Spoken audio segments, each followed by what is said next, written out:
나의 사랑 고백하리라. 나의 구주, 나의 친구. 우리가 하나님을 어떤 대상으로 고백하는가, 그 고백에 우리의 표현이 결국 우리를 결정한다.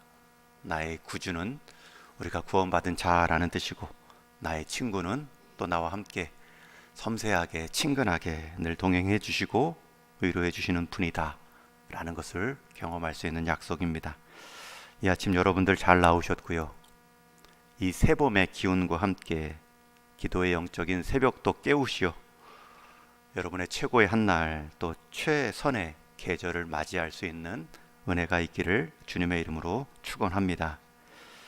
요한복음 말씀에 보면 예수님께서 친히 나는 무엇이다 라는 형식으로 자신을 소개한 7편의 말씀이 있는데, 오늘 본문 나는 생명의 떡이다 라는 자신을 소개한 이 표현 말고도 나는 세상의 빛이다, 세상의 문이다, 선한 목자다, 부활 생명이다, 진리 생명이다, 나는 포도나무다, 이렇게 7번이 나옵니다.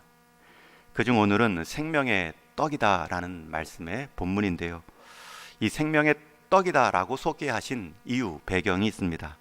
6장 앞부분에는 그 유명한 모든 복음서에 다 기록된 유일한 기적 사건인 오병이어의 사건이 나옵니다.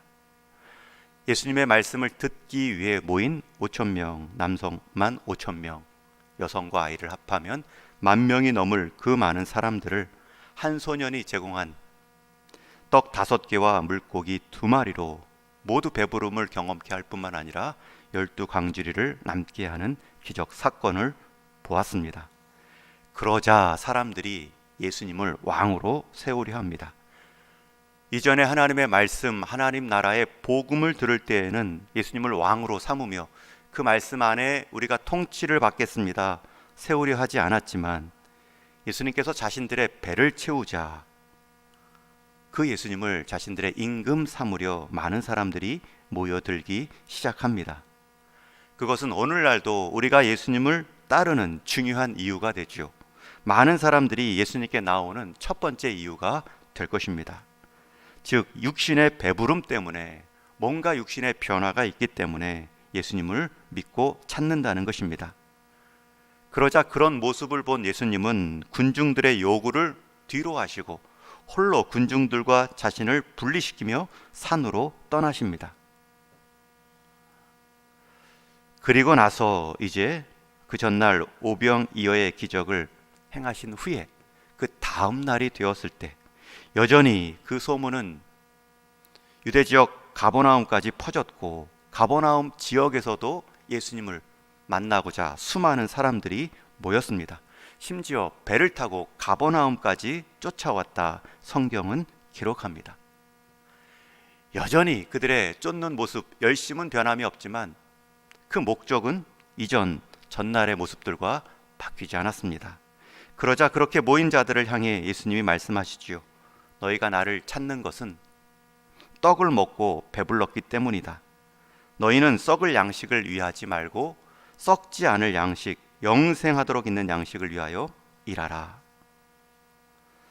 이 말씀이 그들에게는 뼈아픈 질책일 수 있지만, 이 육신의 양식을 위했던 자신의 모습을 보아야, 인정해야 그것을 넘어설 수 있는 영원한 생명의 떡을 경험할 수 있습니다.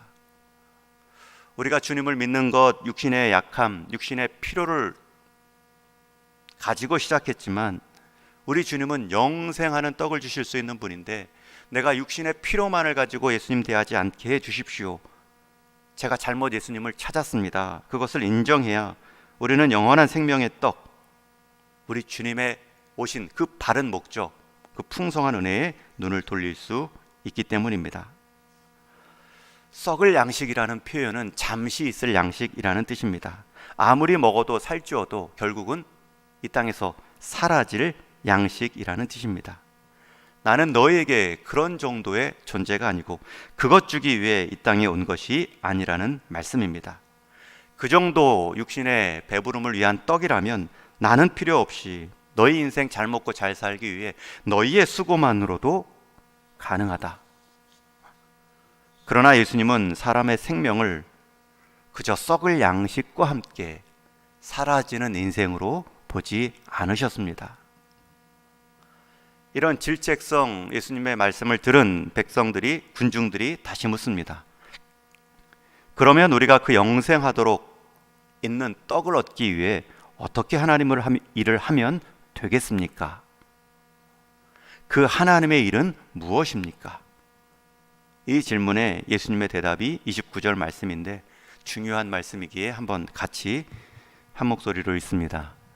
시작. 예수께서 대답하여 이르시되 하나님께서 보내신 이를 믿는 것이 하나님의 일이니라 하시니. 여기서 중요한 표현이 나오죠. 하나님의 일, 또 하나님이 보내신 이, 이것이 동급으로 말씀되고 있습니다. 그제서야 모인 무리들은 감을 잡습니다. 아, 하나님의 일이란 하나님이 보내셨다, 하나님이 보내신 이라 자신을 소개한 당신을 믿으라는 말이군요. 당신을 믿어야 영생하는 떡을 얻을 수 있군요. 그렇다면 우리가 당신을 믿을 수 있도록 당신이 하나님이 보내신 사람이라는 것을 신뢰할 만한 일을 하셔야 하지 않겠습니까? 그러면서 이번에는 군중들이 하나의 예를 듭니다. 우리 조상들은 광야에서 하늘로부터 온 만나를 먹었습니다. 그 정도는 주셔야 우리 조상들이 모세를 믿을 수 있었던 것처럼 우리도 당신을 믿을 수 있지 않겠습니까? 여러분, 육신의 떡을 그 전날 배부르게 큰 기적 사건으로 경험했던 사람들의 특징이 무엇입니까?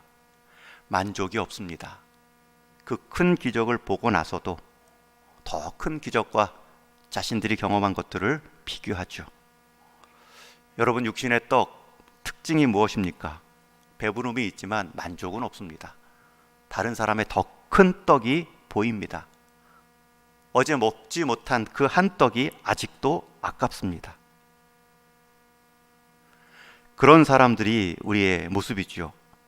이들의 말을 잘 들어보면 생명의 떡에는 관심이 있는 것 같지만 그 생명의 떡을 얻는 과정에서는 아직 육신의 떡에 대한 그림자, 그 가치관이 바뀌어 있지 않습니다. 이들은 합리적으로 말하는 것 같지만 모세와 예수님, 모세가 준 만나와 예수님이 행하신 오병이어의 사건을 비교하는 불신의 마음도 있습니다. 당신은 어제 딱 한 번 우리 전체에게 한 끼의 양식을 제공했지만 모세는 40년 동안, 그것도 매주 6일 동안 우리 온 이스라엘 사람들에게 양식을 제공해 주었습니다. 당신이 먹인 사람은 들판에 모인 수천의 사람에 그쳤지만 모세는 200만의 온 백성을 먹였습니다. 당신은 우리를 먹이기 위해 어린아이의 도시락을 빌렸지만 모세는 하늘로부터 그 많은 음식을 직접 내리게 했습니다. 그들의 관심은 땅의 문제, 땅의 양식에 머물러 있습니다. 만나에 대한 이해도, 광야에서 내려주신 하나님의 음식에 대해서도 육신의 배부름, 땅의 양식으로만 이해하고 있습니다. 그 전날 배불리 먹었던 오병이어의 사건이 내 삶에 그 광야 시절에 끊임없이 일어났던 것처럼 일어났으면 좋겠다 라는 바람이 숨겨져 있죠. 오늘날 우리가 예수님을 믿는 이유가 여전히 내 문제, 내 육신의 해결, 내 배의 배부름만을 위해 쫓는 경우가 있습니다. 그러면 우리는 정말 예수님이 주시려 했던 영적인 기쁨, 구원의 문제, 영생에 대한 확신을 다 내려놓고 놓치고 지금 당장 처한 내 문제의 해결에만 주님을 사용할 수 있죠. 자칫 그렇게 만난 예수님, 그렇게 따르는 예수님은 우리 문제가 해결되는 순간 예수님을 잊기 쉽습니다. 아니, 우리가 육신의 배부름을 얻고자 예수님을 만난다면 더 큰 육신의 배부름을 준다는 존재가 있으면 우리는 예수님을 버립니다. 그래서 예수님께서는 오늘 본문에서부터 그들의 질문 자체를 교정해 주시지요. 광야에서 만나를 내리신 이는 모세가 아니라 하나님이시다. 그들의 질문의 전제를 바꾸시며 답을 주십니다. 그것도 하나님이 주신 만나, 육신의 생명만을 위해 주신 것이 아니라 너희의 육신의 생명을 지탱하고 계시는 참된 생명 대신 하나님을 바라보기 위해 하늘에서부터 육신의 땅으로 생명의 떡을 내려주신 것이다 말씀하지요. 더 나아가 그 광야의 떡도 참 생명의 떡인 나를 가리키는 것이다 라는 의미로 35절에 이렇게 선언하십니다. 우리 35절 말씀도 같이 읽습니다. 시작. 나는 생명의 떡이니 내게 오는 자는 결코 줄이지 아니할 터이요 나를 믿는 자는 영원히 목마르지 아니하리라. 나는 생명의 떡이다. 우리식으로 바꾸어 말하면 나는 생명의 밥이다. 매일 먹어야 될, 그것도 세 끼를 챙겨야 될, 먹지 않으면 굶주리고 죽을 수밖에 없는 생명의 밥이다. 그 밥을 위해 나를 찾는 자, 나에게 오는 자는 결코 줄이지 않을 것이다. 결코 내가 모른 척하지 않을 것이다. 그리고 다시 한번 내게 온다라는 표현을 나를 믿는다라는 표현으로 바꾸어 나를 믿는 자는 영원히 목마르지 아니하리라 약속하시죠. 예수님은 지금 모인 사람들에게 육신의 양식의 배부름을 위해서만 이 땅에 오신 것이 아니라 나에게 나오는 자, 나를 먹듯이 나를 믿는 자는 내가 반드시 영원히 목마르지 않는 영생을 경험케 해주신다 말씀하십니다. 그것도 우리가 매일 먹어야 될 주식인 떡으로, 밥으로 비유하시며 너희는 나를 친근하게 아주 가까이 그리고 자주 먹어야 된다. 나와야 된다. 나를 찾아야 된다. 나를 믿어야 된다. 그러면 내가 그 매일 찾는 그 매 순간 나를 기대하는 그 모습에 내가 응답하겠다. 여러분, 그것이 영생의 시작이죠. 광야에서 하나님께서 내리신 만나 역시 매일의 양식입니다. 그날 거두어 그날 먹게 하고요. 그 다음 날은 다시 하나님께서 내리실 하늘을 바라보게 만드셨습니다. 한 번에 다 비축해 놓은 양식을 의지하며 하나님 찾지 않는 믿음 없는 삶을 바라지 않으셨습니다. 매일같이 나누어 주신 양은 하늘의 만나가 매일 양의 모습으로 그날 주면 그 다음 날 것이 없기 때문에 부족해서 하루만 준 것이 아니지요. 매일매일 만나를 거두며 매일매일 하나님을 기대하게 하고, 그리고 이 육신의 양식의 시작이 어디인가를 늘 바라보며 살기를 원하신 것입니다. 우리 역시 예수님을 매일 믿어야 됩니다. 청년의 때 가장 뜨거워서 가장 많이 먹은 예수님으로 평생을 살려는 것은 우리가 육신의 건강한 때에 육신의 한 번의 운동을 통해 평생을 살려는 모습과 마찬가지로 어리석은 모습입니다. 우리가 예수님을 매일 만나야 됩니다. 우리가 예수님을 통해 매일 은혜를 먹고 누려야 하나님이 약속하신 영생의 복을 잠시라도 누릴 수 있는 것입니다. 우리 육신은 밥을 먹어야 힘이 나지만 우리의 영혼은 예수님을 먹어야, 나와야, 찾아야, 믿어야 생명의 기운을 차리며 살아갈 수 있습니다. 특히 예수님은 모인 군중들이 원했던 모세가 받은 은혜, 하나님께서 모세를 통해 주신 만나와는 비교할 수 없는 생명의 떡으로 자신을 내주고 계십니다. 백성들은 모세의 만나와 예수님의 오병이어의 사건을 비교하며 예수님이 좀 더 모자란 것이 아닙니까? 라고 말했지만, 여러분, 광야의 만나는 육신의 일시적인 필요를 채우는 데 그쳤지만 자신의 몸을 우리를 향한 영생의 떡으로 주신 예수님은 영적인 필요와 영원한 해가를 주시는 죄사함의 은총으로 우리를 배부르게 하셨습니다. 모세가 내린 광야의 만나는 육신의 사망만을 피하는 것도 아니라 연장시킬 수 있었지만, 생명의 떡 되신 주님은 영적인 사망마저도 이기고 피할 수 있는 능력을 우리에게 주셨습니다. 광야에서 이스라엘 백성들이 경험한 모세의 만나는 다 합해도 200만의 이스라엘에 불과하지만, 생명의 영생의 떡으로 오신 예수님은 나아오는 자, 믿는 자에게는 누구에게도 모든 민족과 족속을 가리지 않으시고 영적인 배부름의 기회를 주시는, 대상의 범위에 한계가 없고 차별이 없는 배부름의 떡이셨습니다. 또한 만나는, 모세가 준 광야의 만나는 매일 내렸다 해도 기껏해야 40년이지만 생명의 떡으로 찾아오신 예수님은 아담의 때부터 지금까지, 아니 세상 끝날까지 이어지는 참 생명의 떡입니다. 모세는 자기 희생 없이 광야의 만나를 먹었지만 예수님이 주신 생명의 떡은 자신의 죽음이라는 큰 희생을, 대가를 치르시며 우리에게 주신 양식입니다. 여러분, 무엇이 더 영향력이 있고 그 범위가 넓으며 영원합니까? 무엇이 더 그 진실성을 담은 헌신적인 생명의 떡입니까? 예수님은 자신의 몸과 피를 십자가에 다 들이심으로 우리에게 영생의 문을 주셨고, 그 십자가 은혜를 믿는 자마다 하나님의 자녀가 되는 권세의 떡을 누리게 해 주셨습니다. 어찌 감히 이 땅의 양식 만나와 예수님의 떡을 비교할 수 있습니까? 그럼에도 우리는 예수님의 생명의 떡보다 광야의 떡, 육신의 배부름만을 놓고 기도하며 기대하고 있지는 않는지요. 결국 오병이어의 이 기적 사건은 참떡이신 생명의 떡으로 오신 예수님을 보여주기 위한 한 가지 사례에 불과합니다. 광야 이스라엘의 백성들은 만나를 먹었지만 결국 죽었습니다.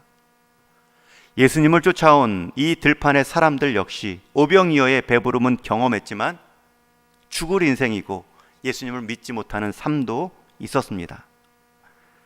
그러나 우리가 이 시대를 살아갈 때 우리 인생에 약간의 만나가 부족하다 할지라도, 혹 우리 인생에 오병이어의 기적이 없다 할지라도, 그 만나와 그 오병이어가 의미하는 참된 그리스도의 떡을 경험한다면 우리 인생은 가장 배부른 인생, 우리 인생은 가장 영원한 해가를 경험하는 인생이 될 수 있습니다.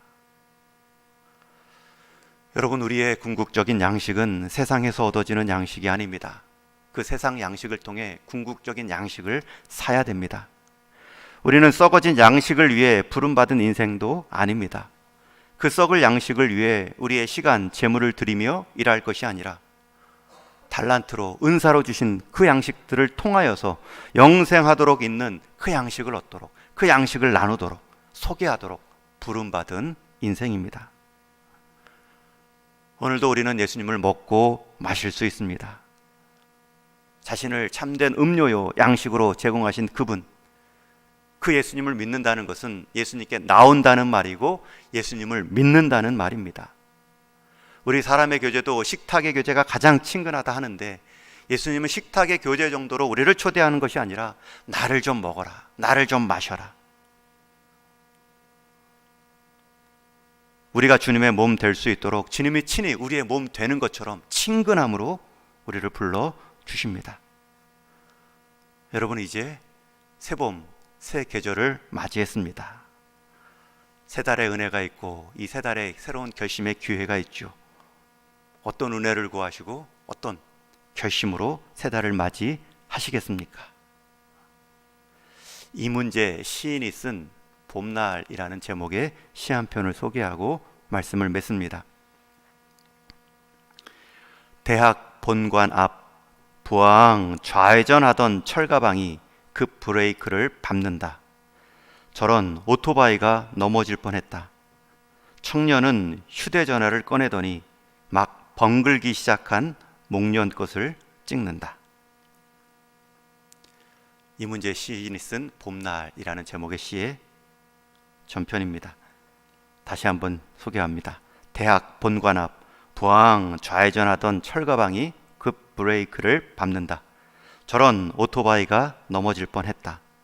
청년은 휴대전화를 꺼내더니 막 벙글기 시작한 목련꽃을 찍는다. 오토바이를 타고 급하게 자신의 생업을 감당하고 있던 청년도 봄을 머금은 이 목련 앞에서는 잠시 현실을 내려놓는 모습입니다. 그리고 이 청년을 관찰하고 있는 시인 역시 그 모습을 그냥 지나치지 않고 시로 남기죠. 그 할 일 많고 그 바쁜 그 배달 청년도 계절을 알리는 이 목련 앞에 잠시 현실을 잊습니다. 여러분, 꽃 한 송이도 새봄 계절을 알리죠. 한 사람의 삶의 의미, 내가 부지런히 살았는데 내가 어떤 목적으로 살아야 되는가, 잠시 삶을 점검하게 만드죠. 하물며 우리가 매일 먹는 밥, 떡으로 오신 그 예수님을 우리가 믿는다 말합니다. 오늘도 그분을 먹고 마시고 찾습니다. 그럴 때 우리 역시 하늘, 이 땅에 또 다른 생명, 또 다른 삶이 있다는 것을 보여주시기 위한 참된 떡 정도가 아니라 하늘, 영생 보좌를 알려주시는 참된 꽃으로 피어내신 그 주님을 우리가 믿습니다. 그럴 때마다 우리 역시 우리 인생의 목적, 방향, 우리 인생이 영생과 맛 닿아 있는가 일깨움을 받는 모습, 여러분, 그것이 바로 하나님의 일입니다. 하나님이 가장 기대하는 우리의 모습입니다. 나를 믿는 것이 하나님의 일이다. 그리스도를 믿는 것이 우리 인생의 가장, 우리 하나님의 일하심을 경험할 수 있는 기회가 될 것입니다.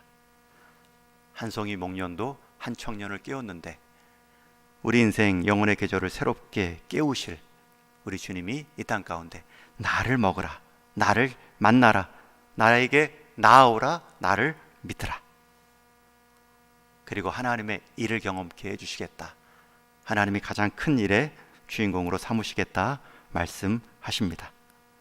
이 계절 새봄과 함께 새롭게 나에게 나오라 주님의 초청 가운데 새롭게 주님 앞에 나아가 새로운 주님과의 친밀한 만남의 계절이 되는 새 달의 첫날 되기를 주님의 이름으로 간절히 축원합니다. 같이 들은 말씀 놓고